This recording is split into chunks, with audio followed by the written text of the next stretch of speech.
All right. Hi, everyone. Welcome to Con Carolina's Tough to Stick the Landing panel. I'm Nicole Kurtz. I'll be your moderator. I'm Jason Gilbert. I wrote the Cold Stone Files, the Clockworks of War series, and I'm also a film critic.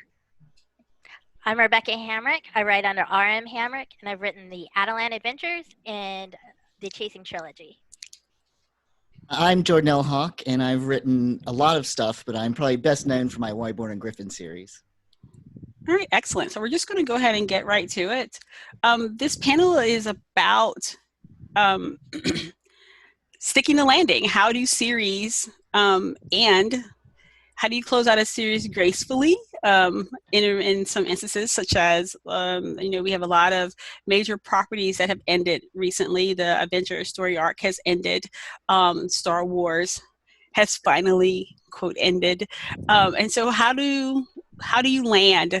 How do you stick that landing so that fans are satisfied with the conclusion of a series? And so my first question is, what are the top 3 things a series must have to produce a quality landing or a successful conclusion? You have to have questions to answer, and then when you conclude, you have to make sure you've answered those questions. Whether the audience is going to like the answer or not is irrelevant. You've got to be able to provide that closure. So you've got to make sure that everything's tightened up in some way, shape, or form. I think you have to remember what is the theme of your series? What has sort of been the underlying theme to the whole thing, and not forget to incorporate that into the conclusion, because otherwise it's just going to feel unsatisfying. And reader expectations or viewer expectations, depending on what your media is. And I don't mean by expectations, I don't mean like giving them every single thing they want, but meeting as expectations so that whatever the end is, whether it's comedy, tragedy, whatever, they're like, oh, okay, that fit the journey that I was taken on. Mm-hmm. And I think it's actually, you need a good, solid story as your conclusion. Mm-hmm. If you're just wrapping up like, oh, this is what happened to this and this is what happened to this, that's not a very interesting story to read, like basically on its own. I feel like to get a good conclusion there, you have to make it an enjoyable book in itself. So much with my answer, it's not that I'm saying, line the questions up and make sure you answer them. What I'm saying is, that was totally directed at me. No, it wasn't. It was just the thing I had to say. No, you're fine. Because you took the good one. You took the good answer. That's what happens when Jason goes first, right? What I'm saying is, and I lost my train of thought. Nicole, okay, what's the next question? All right. So, what are some challenges and difficulties to bringing that series to a close? Each of us have written a series. Right? I've written a series. I know Jason is working on a series, and many of you have written series. What are the challenges? Like, what are the difficulties? I think from a reader standpoint, we kind of don't always think about. Like, I can tell you now, the Dark Tower series ending, I just threw my book across the room. And so I didn't even consider at that time I was reading, because I'm such a fan of the series, what challenges Stephen King may have ran into with trying to end that opus, right? So what are the challenges and difficulties as an author that you run into when you're trying to bring a close to your series? I just finished the 11-book long Wyborn and Griffin series. Yeah, that's a lot of books. Last October was when the final book came out. And so around this time last year is when I was working on it. And it has without a doubt been the most successful thing I've done to date. So there was really that pressure I'm a big believer in endings. There was a lot of people who are like, well, I'll just keep reading if you keep writing it. And I'm like, but I want to conclude it. And I'm telling a story and I want to finish that story with an ending.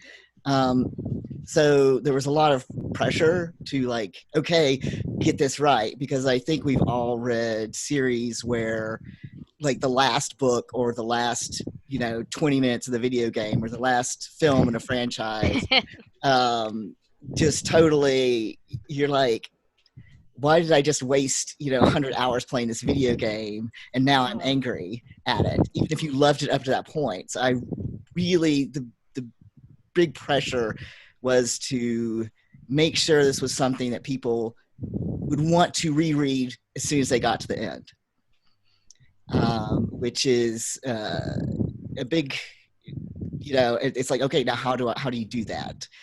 So yeah, that was really sitting down thinking about how am I going to accomplish this was really the biggest challenge, I think, for me, like to make it that satisfying end that wouldn't make people retroactively hate the entire series.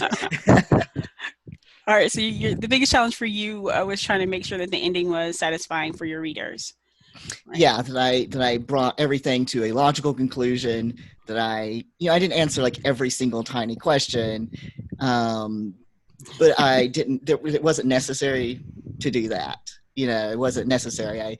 I hit the big points, kept to the theme of the series, and hit that, tried to hit that landing. So yeah, that was really that was where the pressure came from. That was all right. Like I said, don't make everyone retroactively hate you, because you totally screwed up the end. Do you guys feel hostage by readers though, who are fans of the work or who don't want it to end? Oh no.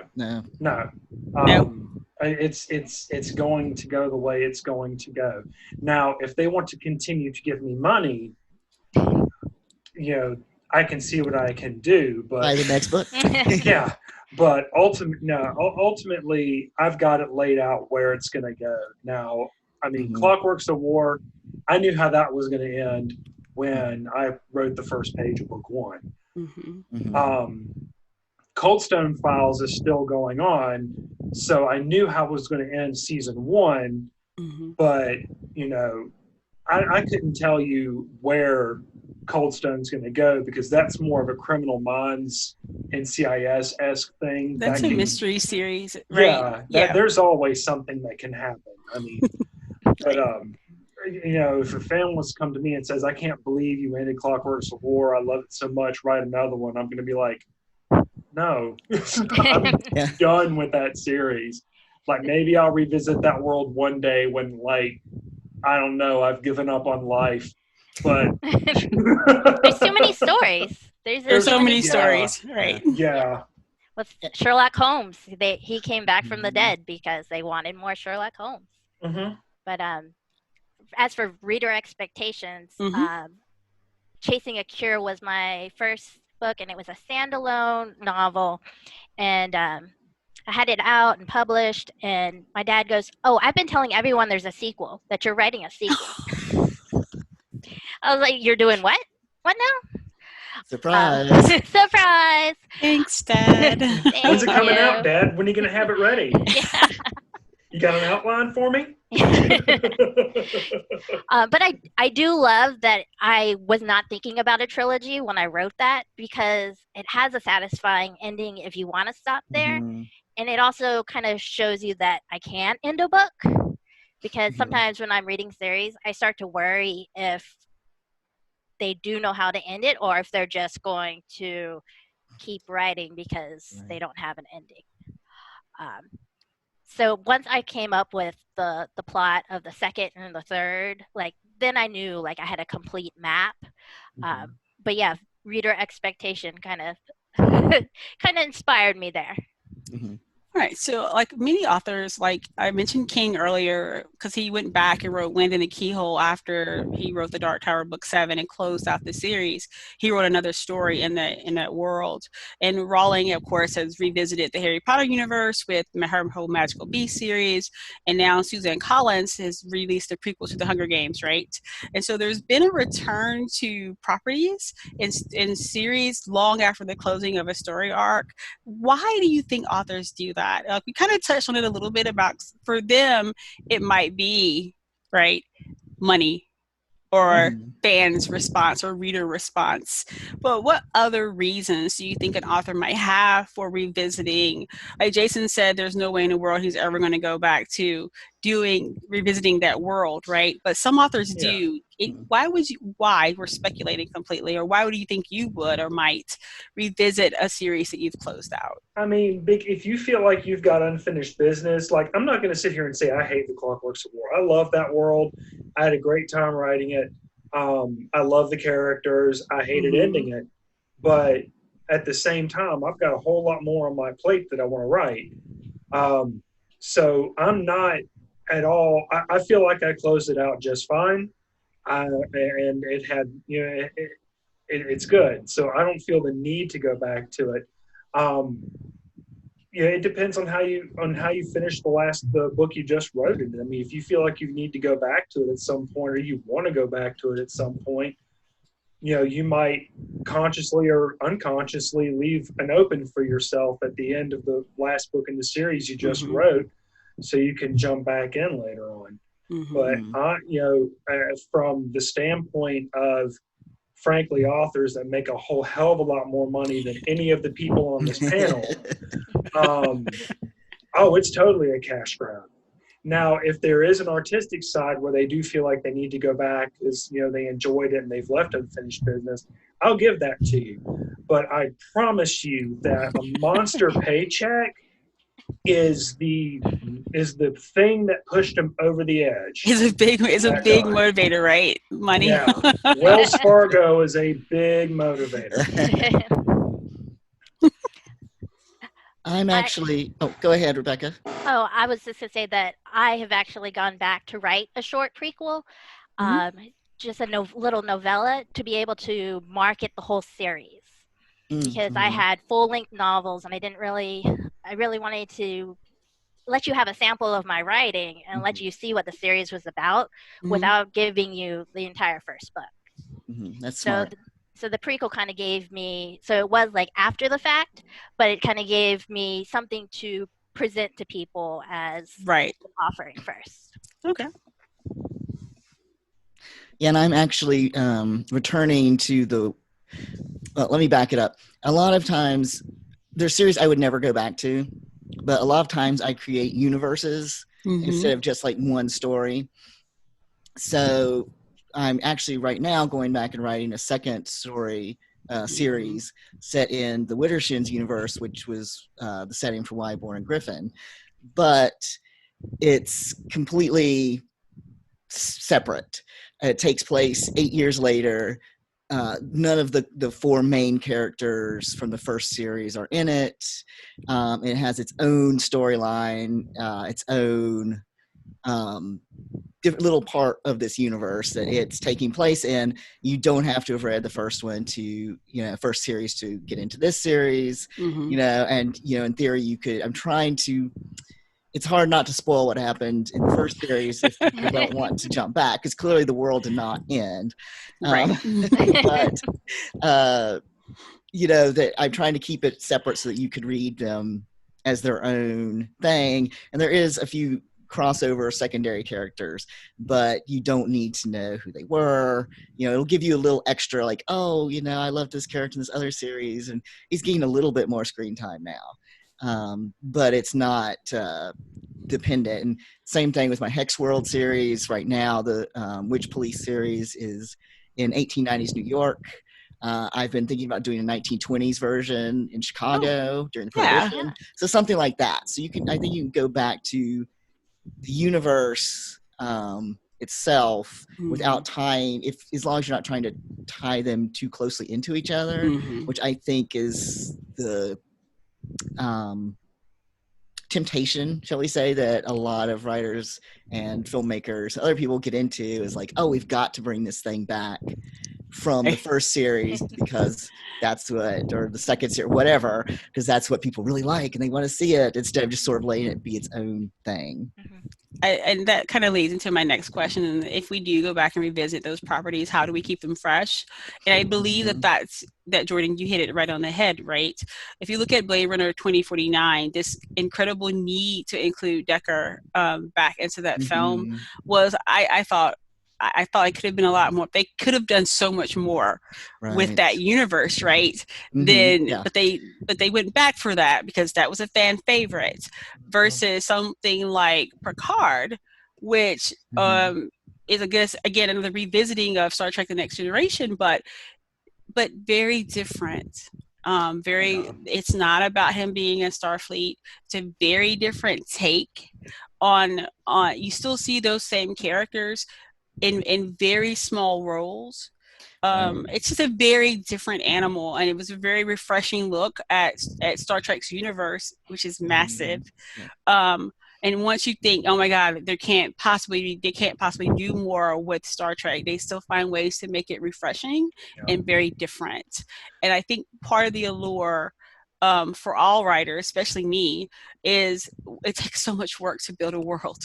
And you want to use that world again because you're like, oh my gosh, it's exhausting, at least for me, because you think about currency and governments and all and the more massive the world is, the more I think authors want to continue to plan it because they've invested so much time.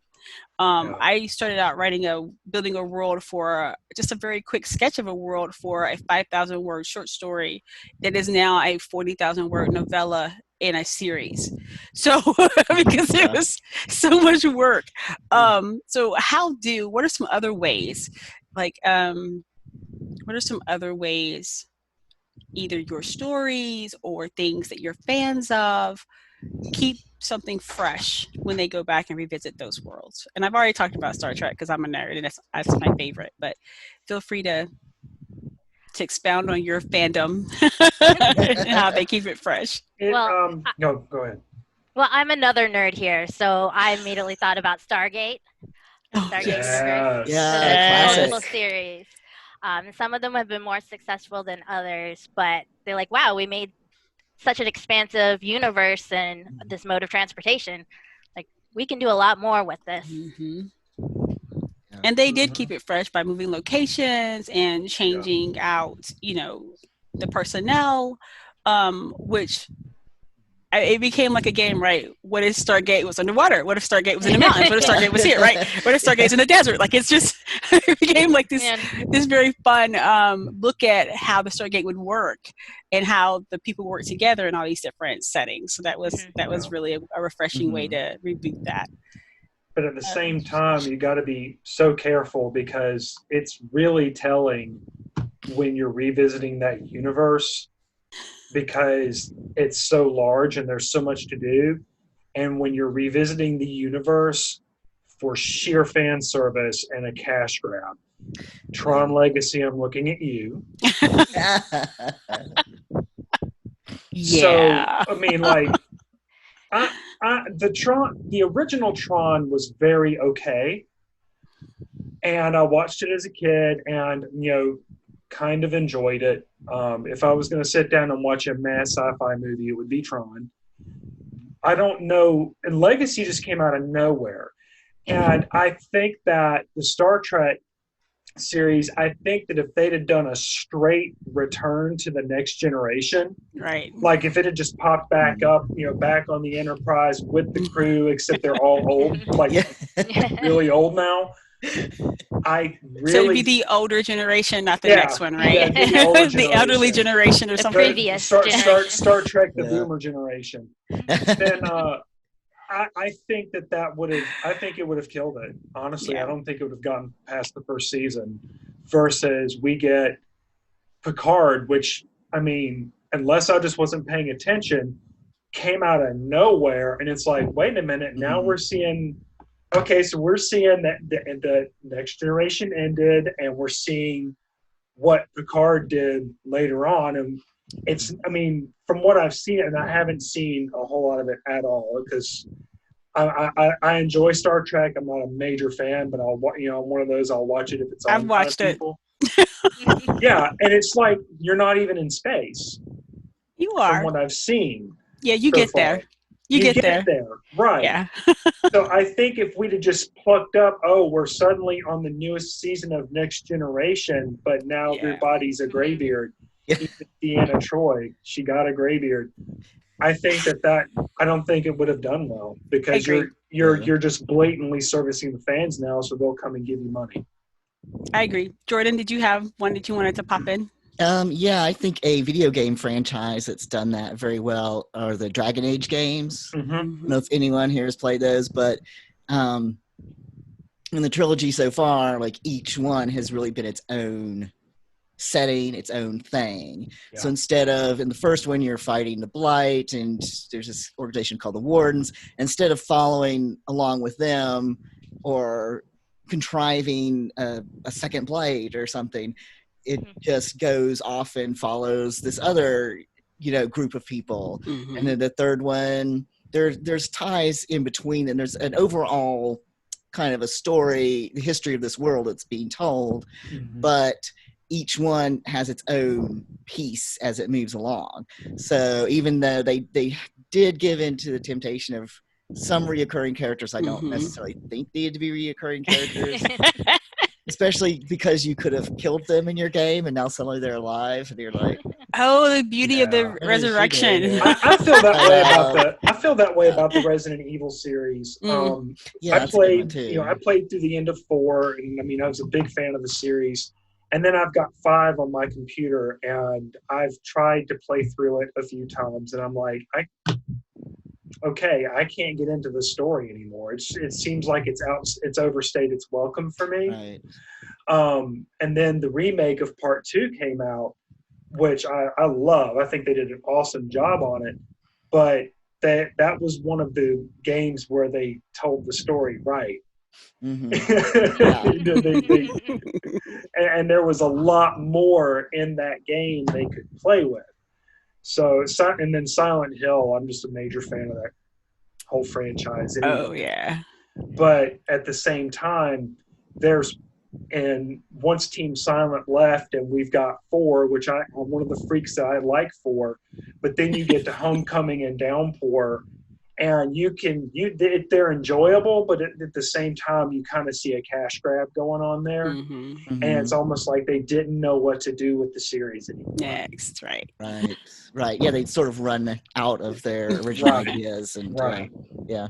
All right, so I'm going to test you guys, and then Jason's kind of started it off already. I would like to have 2 examples of a series that you're a fan of or that you wrote that has 2 good examples, one each, of a series that concluded really well, very satisfying for you as a fan, and then 2 that you were a fan of that concluded that kind of disappointed you as a fan.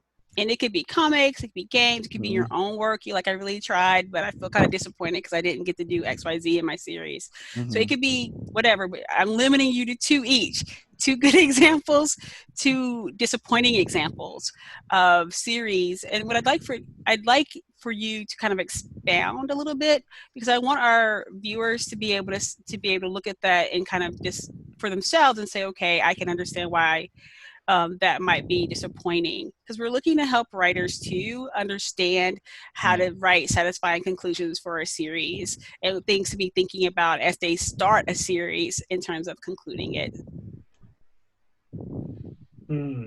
Yeah, I'm trying to think of my 2 examples. I know. I mean, I can go first. I have to narrow it down to 2. You do. Right. So a series that I thought concluded really well was Aang, The Last Airbender. That series from beginning to end was just a powerful series, but it also concluded the way that felt satisfactory to me.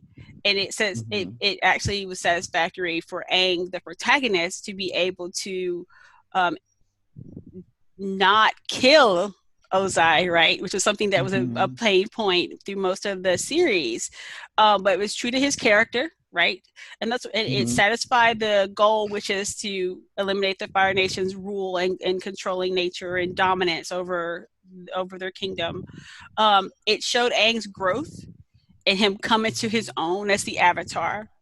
And so it kind of hit all the points that it needed to without being trite, and without, betraying those initial promises that were made in season 1. Right. And so I feel like that's a really good example of a well orchestrated series, right? There are a few low points in that series. It's really good. That's one of my favorites. So that's one of mine. And my second one, of course, is a series that I thought went really well, started that from beginning to end, was DS9. I felt like Star Trek DS9 was another example of a series that started really well and ended really well and fulfilled all the promises that were made initially in season 1 for Cisco and those and the Bajorans on that space station. So I feel like both of those were two really great examples of series that ended, that did kept the promises that they needed, so the ending was satisfying. Did it help? A little bit. I've actually got examples of two series that I really enjoyed up until the last film and season. So the first one, the film franchise, Phantasm. Really enjoyed the first 3 of them. The 4th one came out, and I'm starting to kind of, okay, are y'all just, y'all just cash grabbing, or what are you doing here? So, but every film franchise, you're allowed a crap film. Look at Transformers. Ravager was a mess. So I'm just saying, why, Jason? Why didn't they stick the landing, for Phantasm and for Transformers? Why? What do you think are the reasons for you as a fan of those series? Why didn't Ravager for me was a mess? They didn't really stick any kind of landing. They decided we're gonna, instead of finishing off with Reggie, okay, he knows where he's going now, what he's got to do to keep the tall man from taking over the world. They introduced the question at that point, is this all in Reggie's head? Oh no. And it's kind of like where you have this fantastic film and then the character woke up and you just copped out. That's what went wrong for me there. Okay. Transformers is just so much of a shit circus that I'm going to move on to Once Upon a Time. The series Once Upon a Time. So the end of season 5, they delivered every promise, everything, I could tell you what happened all the way through the series up to the end of season 5. It ended how I thought it was going to end. And we now get to move on. And then the last 5 minutes of the series finale. Okay, so we're going to go into season 6 and we're going to gender swap it. And we're going to start the whole thing over. Wow. But what if Henry was grow up and it's his daughter? And I hung it up. I haven't seen beyond. You know what? I haven't even seen the first episode of season 6. So the initial story arc, right, was done. Was great for you. Okay, they did well with that. Just stop it. Okay, credits. They can pull back from the diner. Everybody's in there. Credits. Okay, cool. I'm satisfied. But no, it's done well, and the ratings are way up. Let's go into a 6th season. No, we talked about that. Let's really not. Yeah, no. Rebecca? Well, I just got done last night watching It Chapter 2. And I had to watch that in sections because I get scared easily. But I got movies that would curl your toes. Well, I have to watch it, I can't watch it in the theater. I have to watch it at home with the lights on and all. But I wasn't really a big fan of the second one. I really enjoyed the first one and the characters. We really got to know everyone. And I feel like in the second one, because we had to fast forward so far, that I lost those connections with those characters. There wasn't a very beginning there to, this is what their lives are like right now before the phone call. Right. It was just, here's the phone call, and now these people are thrown in. And so I think they had the structure of the book. They had to, fast forward that far. But I think it did lose something without, helping me to love the characters and actors who they were now. Right. Right. And it's funny that you bring up it, because I had the same reaction to the second half of the miniseries when it focused on the adults. Yeah. Yeah. And it seems to me that it's because it was never meant to be a series. It wasn't written as a series. And the kids and adults timelines happen at the same time. So they start and finish at the beginning and end of the book. You're reading them both at the same time. Simultaneously, Right. yeah. It's interwoven. Right, but nobody's going to sit through a 12-hour movie. Hey, there is Lord of the Rings. Good point. Yeah, I have to give you that one. So, Jordan, did you have another one that kind of didn't stick the landing for you that you were kind of disappointed in as a fan? Oh God, yeah, plenty. I've been trying to narrow it down. I have some great examples of ones that did stick the landing too. Okay, we can start with those. I'll start with the negative ones, and then I'll move to the positive ones. I think I'm just going to jump back to the video games again, because this was one that, it's bad enough when you're reading a book, you've spent hours of your life, but when you've spent, hundreds of hours over 3 games telling a story, which I'm talking about Mass Effect. And I played it when it first came out. 3 came out, and I was there. They tried to backtrack and fix it some in DLC, but there was only so much you could do. Yeah. I played and played and played, hundreds of hours of my life, get to the end, and they screw up like the last 20 minutes of the game.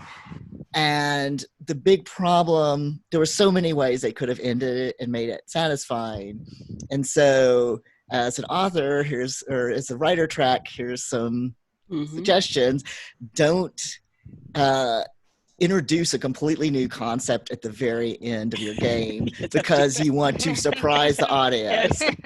No. Don't do that. Yeah. Or your story, for that matter. That was Phantasm for me. Yep. That really, if they'd have started with, okay, is it real? Is he seeing? They didn't begin with that, right? There's no. You have set it up. Leave a breadcrumb. Like there seems to be this, and I don't know if this is true. There was speculation that the ending was that way because someone on some forum had guessed what the ending they were going for was.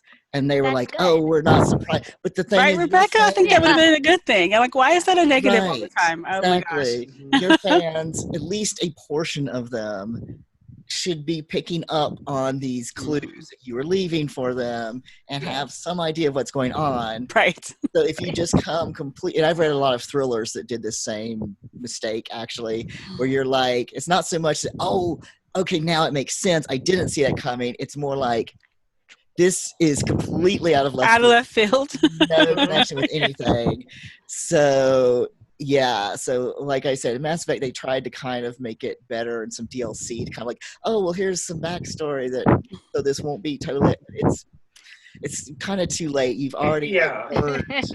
If I'm on the 3rd game, I really don't care about the backstory at this point. Yeah, right. Like they've burned the goodwill of people who spent a lot of money and invested a lot of time. And it's like, why would you do that? At that point, I am the backstory. Like I've invested. Exactly. You That's so true, Rebecca.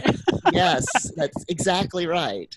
Because you've been following his character's progression. Like you can't just be like the very end. Oh, by the way, there was a random other civilization, and they did this thing. And now, so do you have a positive one that kind of like you love? Yes, Steven Universe. Yes. Now, I'm not necessarily talking about the movie and Steven Universe Future. No, I meant the series. Worked for me, and I think it was because the series had such a perfect end. Right. It answered all the major questions. It stuck to its theme. Yep. It really just did everything perfectly. All the characters had their story arcs, at least brought to a place where you could be like, okay, there's probably more stories here, but I don't necessarily need to see what happens. That really was the perfect end. And it's something where like, oh, I'll go back and rewatch it.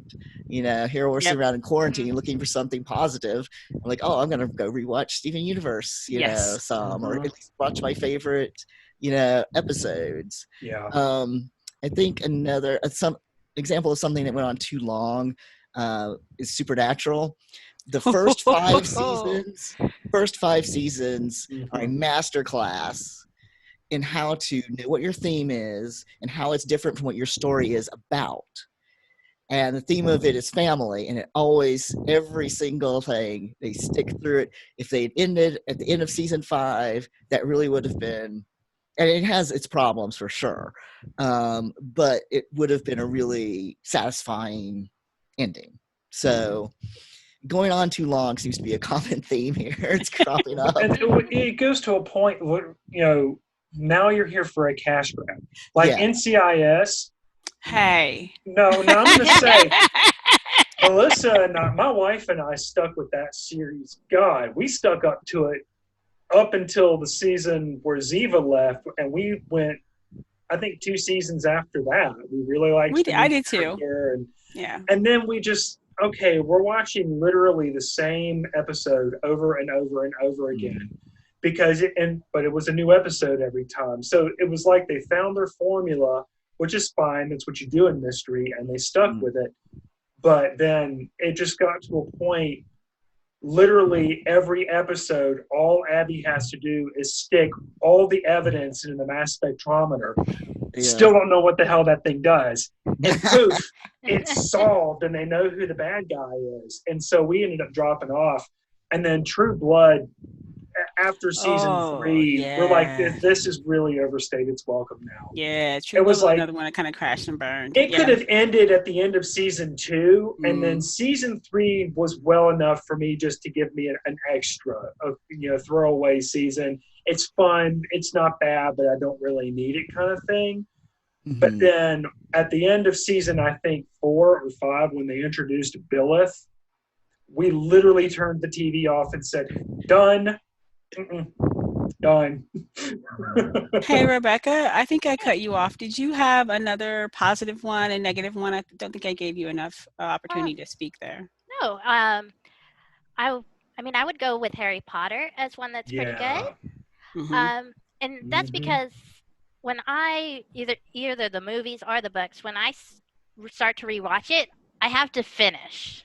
Like, I love that whole, like, I don't feel finished until I finish the story again. So I think that's a big clue is that you've stuck the landing, is if I have to go find that landing every time.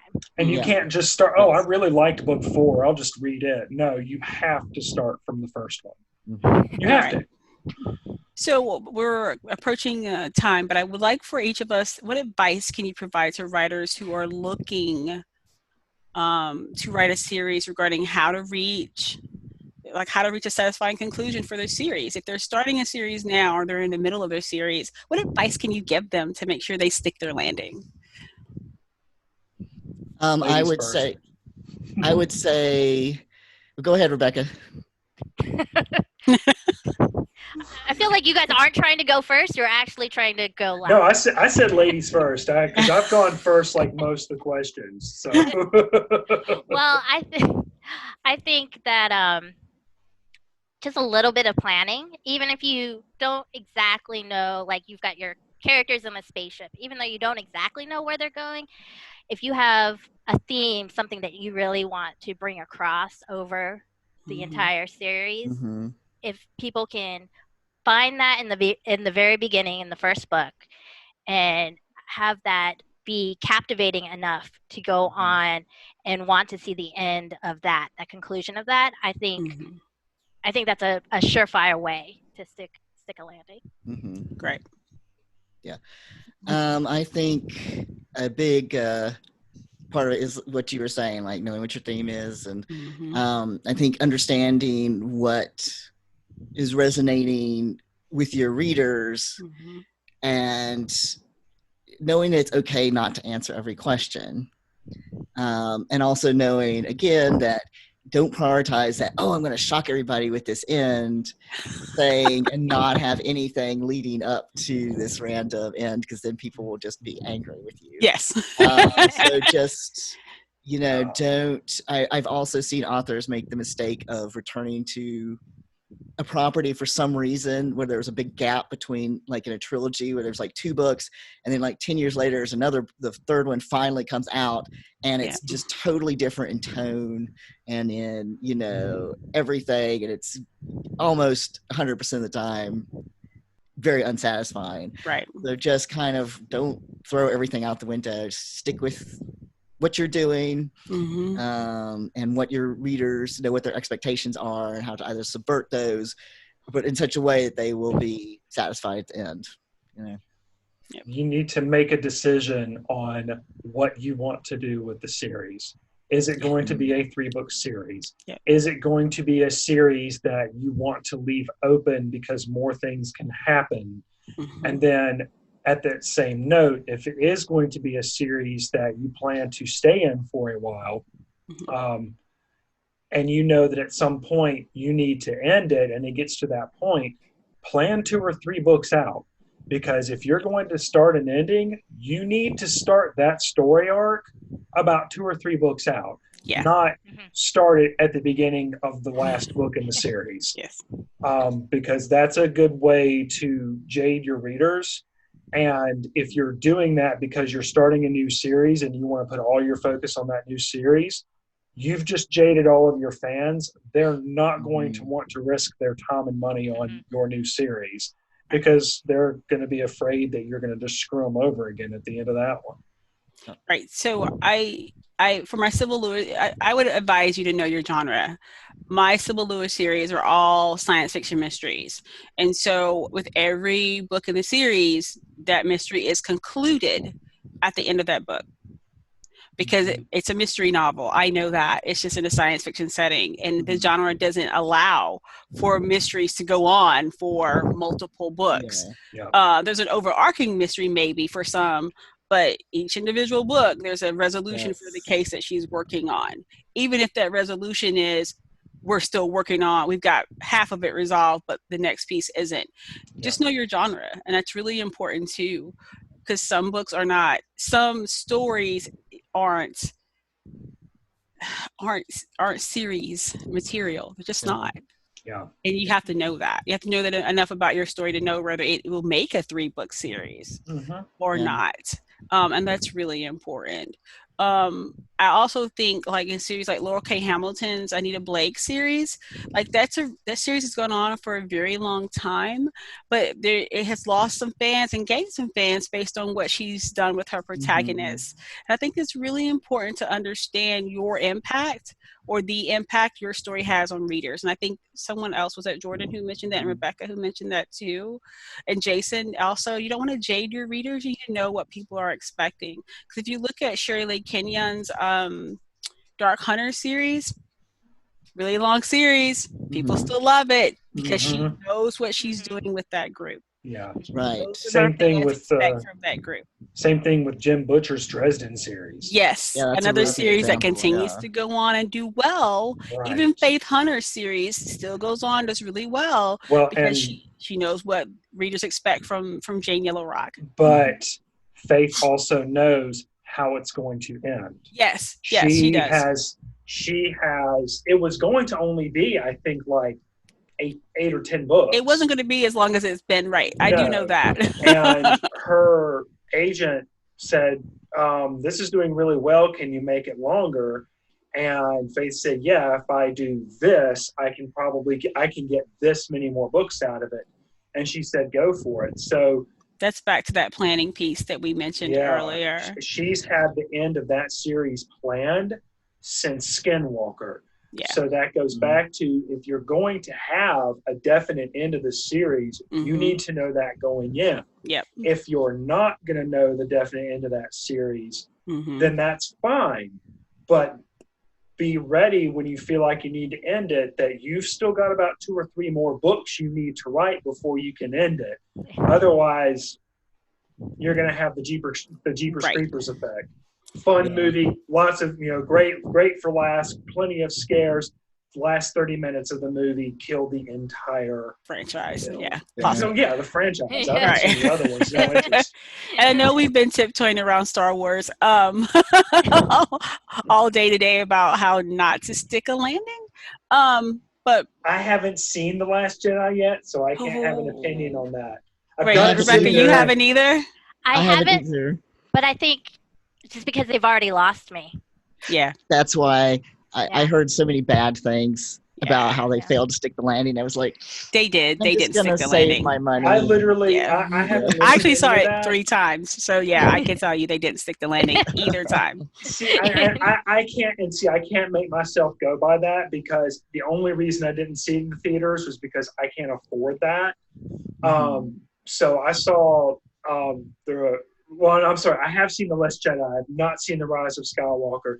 I enjoyed The Last Jedi. I did too. I liked that one. And I'm interested The Rise in of Skywalker is not that movie, and so it doesn't even feel like it's that sequel to that movie, in my opinion. Just that's one that I personally don't feel stuck the landing. Right. Okay, so really quick, where can we find you online, Jordan? JordanLHawk.com. I'm on Twitter, Facebook, everywhere else as Jordan L. Hawk. Rebecca? rmhamrick.com, and I'm mostly on Patreon, so come check me out. And jasonhgilbert.com, though I'm not going to lie, I'm usually pretty slow to do anything on the site. So if you go to the site, there's a link to my author page, and you can buy my stuff on Amazon. You can find me at NicoleGivensKurtz.net. You can also find me on Patreon, as well as Twitter and Facebook under Nicole Givens Kurtz. Thank you, everyone. Thank you, panelists. It was a great panel. Had so much fun. Well, thank you so much. Good luck, guys, sticking the landing. Yeah. Thank you.